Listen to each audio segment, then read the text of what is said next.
This is Mike, NoStressMike.com. I want to talk about addictions, and I'm in a park area in China, so we're just going to kind of walk around and let you kind of see what it is that I've been looking at and learning to adjust to.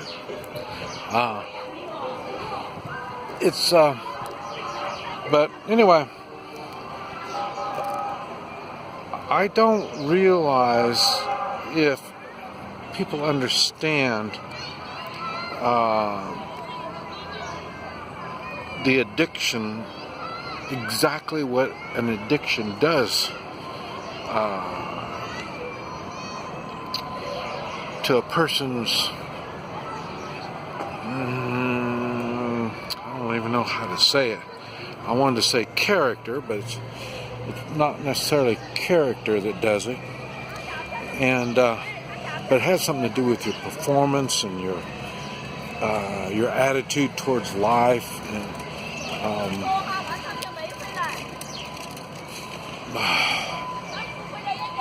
man, what I talk about personal responsibility and morals. It has something to do with all that.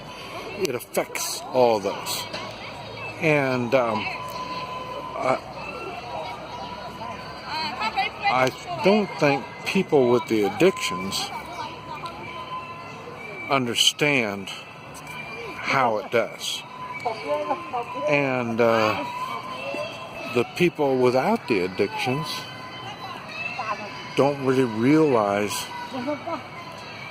how it's affecting the life of the person with the addiction. And this is what I want to talk about. And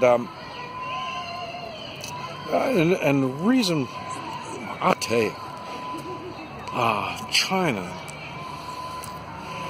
you see there's this park.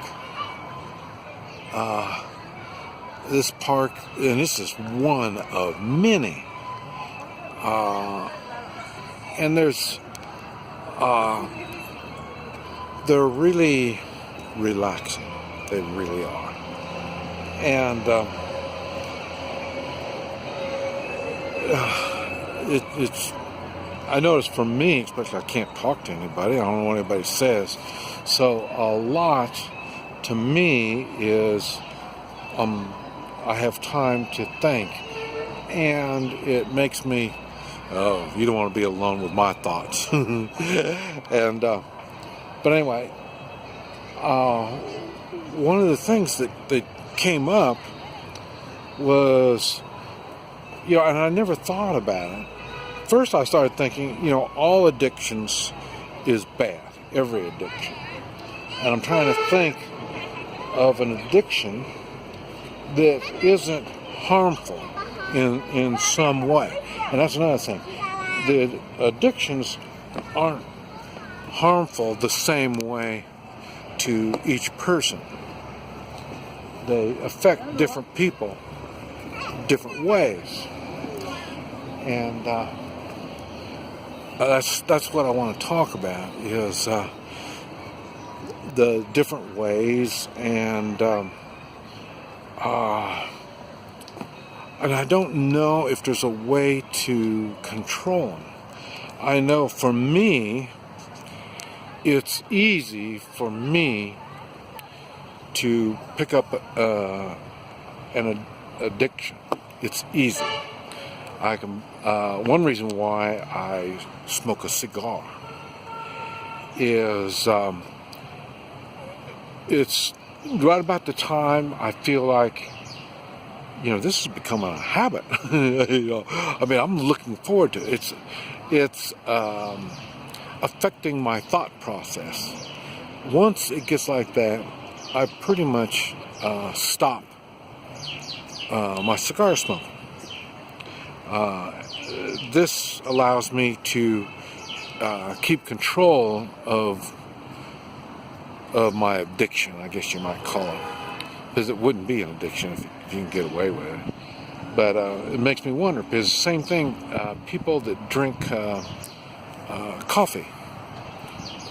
People drink coffee in the morning Does that, the way I understand, I mean, they gotta have their coffee.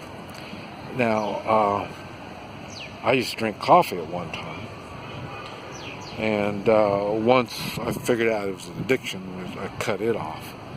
Anything that becomes a habit to me, I want to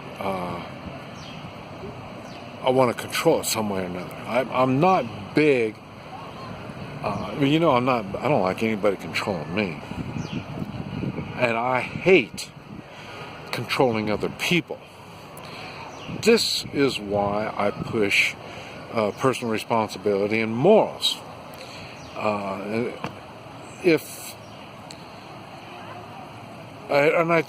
expect it from everybody. When I walk down the street, complete strangers, I expect it. I expect people to act with personal responsibility and morals. Now, yes, it's different degree with different people. Like a young person, you wouldn't expect a young person to act the same as the older person. And that's what I'm saying. They haven't built up their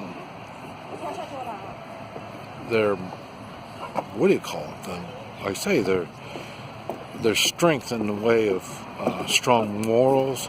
They haven't been able to develop good personal responsibility habits, and it takes time and it takes experience to do it. That's why when you stay in your comfort zone, you're only limited, on so much. You stay with your friends. Remember I talked about you're the average of your 5 best friends, and when you stay with your 5 best friends all the time, you're not going to completely mature as much as if you were to get out amongst other cultures and just getting out of your comfort zone. And this is what I've noticed here. I'm around different people with different types of attitudes on what they consider right and wrong. And not only what's right and wrong, but what do you put up with? If the people you're around, if they're enjoy drinking, there's nothing wrong with enjoying drinking. When it becomes an addiction is when it becomes a problem, and that's because that's what I'm saying. They're not staying focused. Their only focus is, boy, I can't wait to get off work and I can get me some beer, or whatever. What do they call it? A 2 martini lunch or something, like that. If that's what you're looking forward to, then your focus is not proper. People playing electronic games. They're losing their focus. I can't wait to get out of school and then I can play my games. Or they get on their phone and play their games. I mean, this is their lifestyle. This is who they are. They're right. That's exactly who they are. And you're addicted. And then once, like I say, you become this addiction, you become that addiction. And that's what many people don't realize and understand, how it affects them. When your addiction on your priority list of things to do, when your addiction is even on that list, you're addicted. In other words, I can't wait to play games. I can't wait for the football game going. So I'm gonna watch some other football games till my football game comes on. You know what I mean? These are you're addicted. You've lost control of your your priorities. Priorities are really misguided, and that's going to stop you from learning other things that could improve your life, because you are looking, and normally an addiction just holds you over, is what it is. You don't learn from addictions. You learn by getting into something you're not familiar with, getting out of your comfort zone. The addiction is your comfort zone. So it's just going to add on to your problems. And the thing is, it adds to the problems of the people around you. My employees. Now, one thing I think is kind of odd. Sometimes your work. I've seen good alcoholics that are good, really good workers, and they stay focused on their job. But that's not what I'm talking about. I'm talking about focused on everything. Everything that is used in life. And that covers a lot of stuff. It's like I had somebody made a comment on coming to my channel. He's watching how to fight with a knife, and the next video that comes up is how to make tea. So, like I say, you have to be well-rounded, and to do that, you have to keep learning, keep developing not only skills but all kinds of stuff. But an addiction will keep you focused on your addiction and not let you open up to what's around you. Just a little bit what I've been thinking about. This is mine. NoStressMind.com.